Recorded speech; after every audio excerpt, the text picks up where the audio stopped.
Hello, welcome.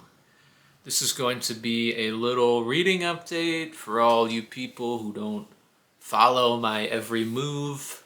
Uh, I know recently I've been a project-oriented reader, and I just finished up a 9-book project. You can check my last video out for that. And I'm almost done with a 7-book project. But those two projects have taken up a lot of my 2026. Um, and for that reason, I haven't really made any reading update content because I've been waiting to finish those projects. And then we also have the Traumatic Book Club, which that's the book club I started this month, and our book for the month was All Quiet on the Western Front. So I'm releasing a video on that later this month. But I have been doing reading other than book clubs and projects in the past few months. So I'm going to go over a few of the ones that I haven't talked about on this channel. So, first up, got a little bit of poetry. I haven't been reading as much poetry as I would like, really in the past year. It's been kind of bad. I do love poetry, but I got out of the habit, and I didn't get back into the habit. So I was trying to jumpstart my appreciation for poetry. I jumped into the Devotions of Mary Oliver. Okay, the Devotions of Mary Oliver. This is a collection or a selection of her entire decades and decades long career as a poet. It's not collected poems, but these poems span from, it goes in reverse chronological order. It starts in 2015 with her last collection, Felicity, and it ends, it ends with No Voyage and Other Poems from 1963. So that's 50 years of poems. And I'll tell you what I thought about this. You can read my Goodreads review of Devotions. I put more time into it than a quick 5-second type. But I like to read one Mary Oliver poem. But once you start reading 5, 10, 15, 20, 50, however so many in a row, her idiosyncrasies start to bleed together, and every poem is the same thing. Now, I know you're probably not recommended to read so many poems in a row. You should read it, let it sink in, blah, blah, blah, blah, blah. I do this when I really like poems. If I know that it's something like Mary Oliver where I'm not too into her poetry, I'm not going to take as many breaks. I'm going to plow through it. So there's that. If you're like, oh, you went too fast through it, I know, I don't care. But Mary Oliver she's, how can we describe her? She's an ethereal, natural poet who she takes solitary walks through the woods in Ohio and New England, where she lived, and she would ruminate about nature and life and everything of that genre. And for the most part, her poems are just appreciations. She was religious, so of God, of trees, animals.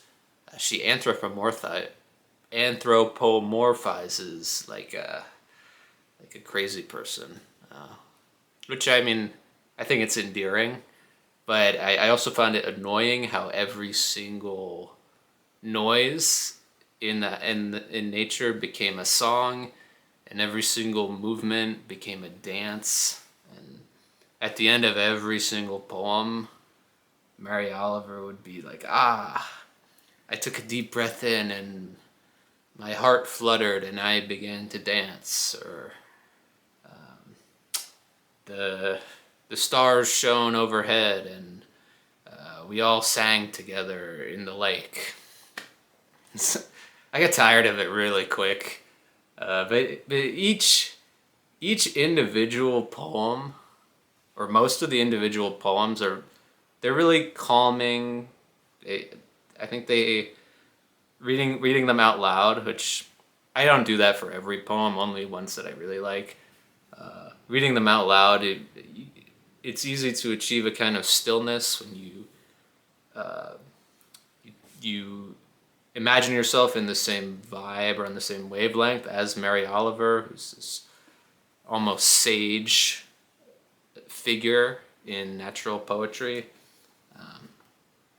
But yeah, as I'm glad to have read this as a collection of poems. I did not like it, but I don't have anything against Mary Oliver in general. I have read previous small collections of her, or at least I've read one, and I liked that better because there were less poems, if that makes sense. But I wanted to read my favorite poem. So Mary Oliver had a few poems where she went beyond just talking about trees and flora and fauna. And throughout this whole thing, it's 450 pages. Throughout this whole thing, I was relishing the few moments where we actually got a poem that wasn't about nature. And I thought she did a lot of the non-natural poems great. I thought those were amazing, but there were so few of them. So this is Of the Empire from which collection? From Redbird in 2008. And it says, Of the Empire. We will be known as a culture that feared death and adored power, that tried to vanquish insecurity for the few and cared little for the penury of the many. We will be known as a culture that taught and rewarded the amassing of things, that spoke little, if at all, about the quality of life for people, other people, for dogs, for rivers. All the world, in our eyes, they will say, was a commodity, and they will say that this structure was held together politically, which it was. And they will say also that our politics was no more than an apparatus to accommodate the feelings of the heart, and that the heart in those days was small and hard and full of meanness. So yeah, that was my favorite poem from the collection.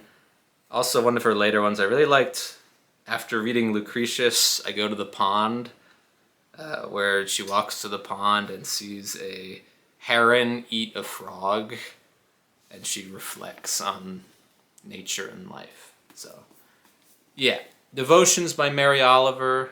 Glad to have read it, but not my favorite kind of poetry. And it's also free verse, which I don't like unrhymed free verse as much as I do any sort of metrical rhyme. So, sorry for taking so long on that. I had more to say than I imagined. Okay. Play the video. I have a short version and an extended version of the ideal reading order of the Dark Tower books. The short version is read Jane Eyre by Charlotte Bronte. Oh, really? Does it have a Dark Tower connection? No, it doesn't. It's a great novel that you're never going to read as long as you are constantly gumming the icing off the oatmeal cake and not eating the cake. As long as you are constantly obsessing on Stephen King. As long as you are doing that. And Kevin doesn't do that. He reads like... We have Jane Eyre by Charlotte Bronte. Now, I read this a few weeks ago. I think I put it on my February TBR video, and I did read it. Or I started it in January. But of course, this is one of the most well-known classics of all time published in 1847 by Charlotte Bronte. She was going under a pseudonym, Currer Bell, because it was easier to get published as a man, so she used a male pseudonym. And once the novel gained traction, she changed her name back to Charlotte Bronte. But yeah, this is the story of the eponymous Jane Eyre, if you don't know, who is an orphan. She grows up in a house, or a large house, with some kind of nasty relatives. I was getting a lot of Harry Potter vibes from the beginning. It's like the Dudley Dursley character and the Aunt Petunia. But from there, she goes to a girls' school. It's kind of a coming-of-age thing. A ton of people die from pneumonia or whatever, tuberculosis, whatever sicknesses all the Victorian children died from. And then when she becomes an adult, she goes to work as a governess for the famous Mr. Rochester, who Jane falls in love with, but then turns out there's a terrible secret that could ruin everything. So that's my short little synopsis. I had a really tough time with this. It took me 3 weeks to read the first 400 pages. I kept going back and back to other things that I wanted to read more than Jane Eyre. I wasn't vibing with the writing style. I have an appreciation for older writing that, like I loved Wuthering Heights. I like romantic poetry. So I was kind of confused why I wasn't clicking with Charlotte Bronte's writing. But if you saw my Goodreads review, which I'm not trying to plug my Goodreads, but it is there. You can follow me if you want. That I prefer writing reviews to speaking reviews. So, but the last 100 pages, it all made sense. Finally, something, a latch turned in my brain, and I got everything. I was filled with a weird sense of emotion that hadn't been there the first 400 pages. The writing, it seemed to turn up to 11, and I was appreciating every sentence as if it was scripture, and the twists and turns of the story just were so raw and emotional, and I loved the ending. I won't spoil anything, but the last 100 pages really turned this. I won't say it's a book of the year contender because I had such a trouble with the first 80%, but an easy 5-star read for me, reflecting on the entire experience and how the ending culminated what had been set out the whole time. So yeah, TLDR, I wasn't getting into Jane Eyre, and then something happened, and it's one of my favorite books from the last few months. So Charlotte Bronte did a great thing. So did Emily Bronte with Wuthering Heights. I've heard the movie is poop, as expected. But yeah, so that's it. And this third book is actually 3 books. I read these in December and January. And this book is called Triangle by Isaac Asimov. Triangle is not a book that he wrote. It is a bind-up of his Empire trilogy. Let me see if you can see that. 3 complete novels: The Currents of Space, Pebble in the Sky, and The Stars Like Dust. Now, this Empire trilogy it was technically written before Foundation, or published before Foundation. Published, not written.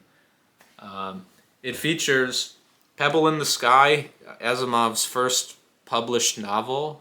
Isaac Asimov was a famous science fiction writer. You may know him from the Foundation series or the Robot series, most notably I, Robot, and the Three Laws of Robotics. So this Empire trilogy is 3 novels from 1950, 1951, and 1952. Foundation began to be published in 51 or 52 as complete books, but the actual material had been written prior and published in magazines. So that was it's the timeline here is murky, but what's important to know is that these 3 Empire books take place in between the Robot series and the Foundation series. So Asimov later found a way to fit these in. But these 3 novels, they're all standalone. They can be read separately. There's no need to have a reading order. They're all set while the Galactic Empire of Trantor, which is the mighty power of Foundation, which is slowly driving into ruin. This is when the Empire is still inchoate. It is rising or expanding. And I'll just summarize each of the 3 novels.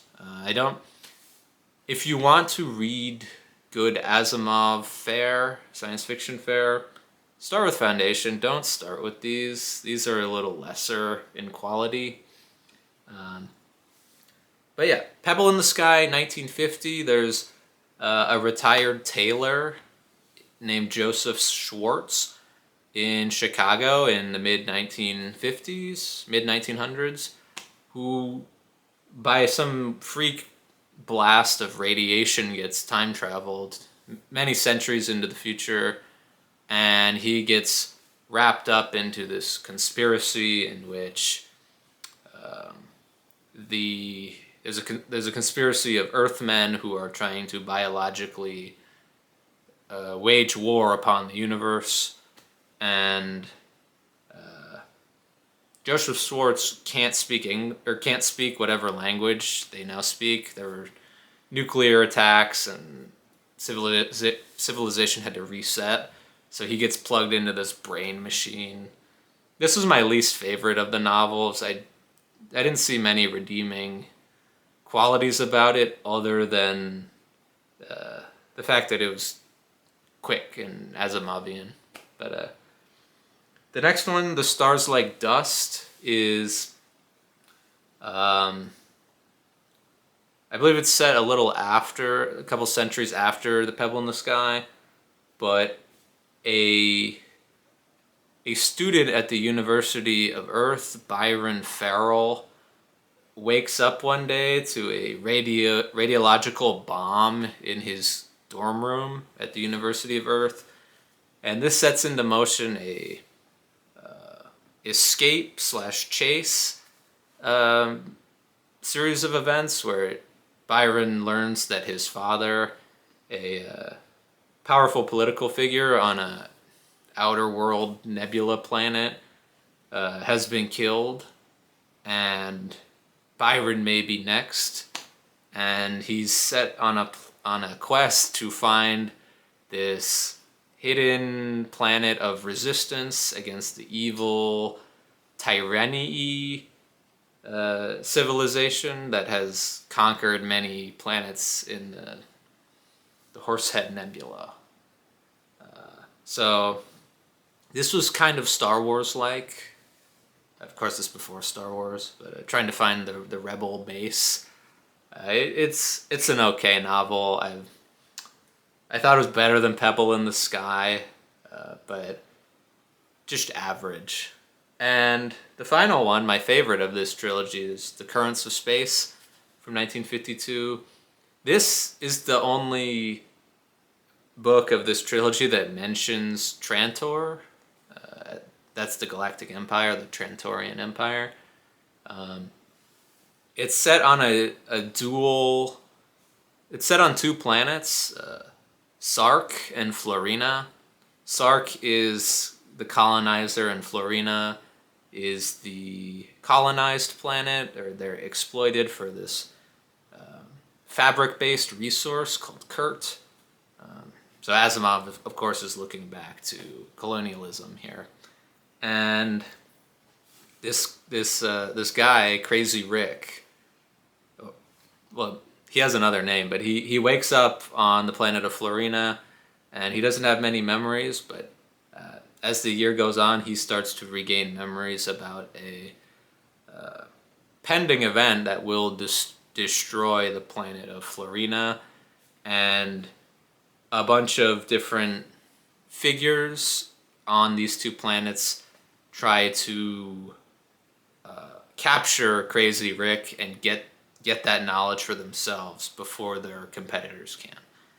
And one, I thought it was a neat setting for the 1950s. I don't, hardly see that anywhere, at least until later academic social shifts.